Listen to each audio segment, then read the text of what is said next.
ప్రేక్షకులకి నమస్కారం అండి.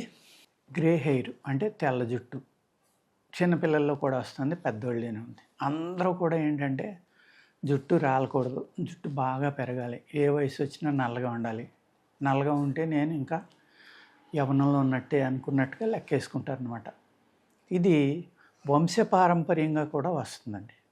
కొందరు ఫ్యామిలీల్లో ఏమవుతాయంటే 20 ఏళ్ళు 30 ఏళ్ళు వచ్చేటప్పటికే జుట్టు నెరిసిపోతూ ఉంటుంది. అలాగే ఈ జుట్టు నెరిసిపోవడానికి అనేక రకాల కారణాలు ఉంటాయండి. ప్రత్యేకంగా ఏంటంటే ఇందులో చెప్పుకోవాల్సింది మినరల్ డెఫిషియన్సీ. మినరల్స్ లోపం వల్ల కూడా జుట్టు నెరిసిపోవడం అనేది జరుగుతూ ఉంటుందన్నమాట. అలాగే వీళ్ళు అతిగా ఆలోచించడం, లేకపోతే విపరీతమైన హీట్ బాడీస్ ఉంటాయి. ఆ హీట్ బాడీస్ వల్ల ఏమవుతుందంటే కొంతమంది ఎక్సర్సైజ్ చేసే వాళ్ళలో కూడా ఇది కనపడుతూ ఉంటుందండి. అంటే ఎక్కువగా కనపడేది ఎవరి దగ్గర అంటే బాక్సింగ్ చేసేవాళ్ళు ఒకళ్ళు, అతిగా జిమ్ చేసేవాళ్ళు, రోజు కనీసం ఒక 2-3 గంటలు గేమ్స్ ఆడేవాళ్ళు. ఒక షటిల్ ఉందండి, సపోజ్ షటిల్లో ఏమవుతుందంటే వాళ్ళు కనీసం 2 to 4 అవర్స్ వామప్పే చేయంతారు, భయంకరమైన వామప్. ఆ తర్వాత సింగిల్స్ ఆడొచ్చు. అప్పుడు ఏమవుతుందంటే మన బాడీ విపరీతమైన హీట్ పెరిగిపోతుంది అనమాట. ఆ హీట్ పెరగటం వల్ల, అతిగా ఎక్సర్సైజ్ చేయడం వల్ల, వ్యాయామం చేయటం వల్ల హీట్ పెరగటం ఒకటి, అతిగా మసాలాలు, కారాలు, వేడి చేసి పదార్థాలు విపరీతంగా తినటం వల్ల కూడా ఈ జుట్టు నెరవడానికి ఆస్కారం ఉందండి. విపరీతమైన టెన్షన్ తోటి అతిగా ఆలోచించారనుకోండి, దానివల్ల ఫాలు జరుగుతుంది, ఈ వైట్ హెయిర్ అనేది రావడానికి కూడా అవకాశం ఉందండి. వంశపారంపర్యంగా ఉన్నది అనుకున్నప్పుడు ఏం చేయాలంటే చిన్నతనం నుంచే మనకి మినరల్ డెఫిషియన్సీ లేకుండా చూసుకోవడం, లేకపోతే హెన్నా లాంటివి వాడుకోవడం. ఇక్కడ గుంట కలగర అంటాం మనం, చాలా అద్భుతంగా పనిచేస్తుంది హెయిర్ మీద. అది నీలి ఆకు. అలాగే మనం గోరింటాకు అంటాం కదండి, ఈ గోరింటాకు. ఈ 3 రకాలు కనుక మీరు సంపాదించుకుని, ఈ మూడాటిని జాగ్రత్తగా 3 సమభాగాలు తీసుకుని వాటిని ఏం చేస్తారంటే మీరు పేస్ట్గా తయారు చేసుకోండి, చూర్ణంగా కాకుండా. ఒకవేళ చూర్ణాలే దొరికినాయండి, మాకు ఆకు దొరకలేదు, పసిరిగా ఉన్నది దొరకలేదు, ఎండిపోయింది దొరికింది, అప్పుడు ఎలాగా అనుకుంటే దాన్ని ఏం చేస్తారంటే కషాయం కాసుకోండి. పొడులు, డ్రై అయిపోయిన పొడులు దొరికితే కనుక, సపోజ్ మీరు 3 కలిపి 300 గ్రాములు తీసుకున్నారనుకోండి, 2 లీటర్ల ఆయిల్ తీసుకోండి, 2 లీటర్ల వాటర్ తీసుకోండి. తీసుకుని దాన్ని అర లీటర్ అయ్యేదాకా మరగబెట్టండి సన్నటి మంట మీద.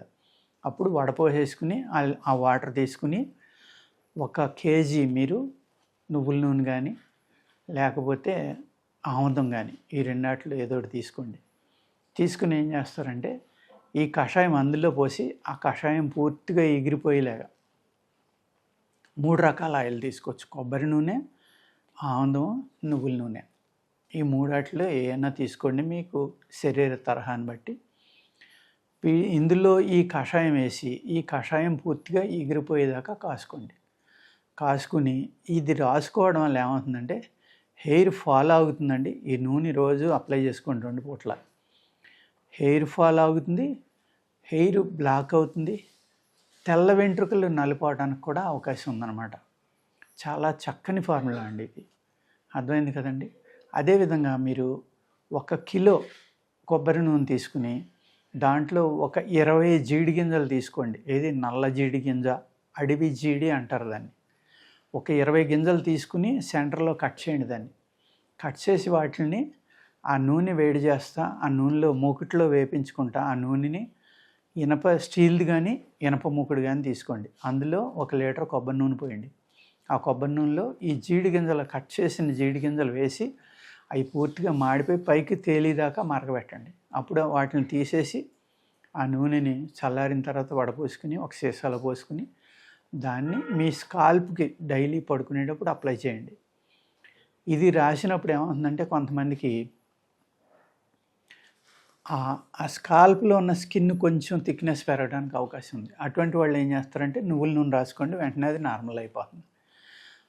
ఈ ఆయిల్ తయారు చేసుకున్న తర్వాత ఏం చేస్తారంటే టెస్టింగ్ డోస్గా 1 చోట కానీ 2 చోట్ల కానీ ఒక వారం రోజులు ఒక 1 ఇంచ్ ఏరియాలో రాసి చూడండి.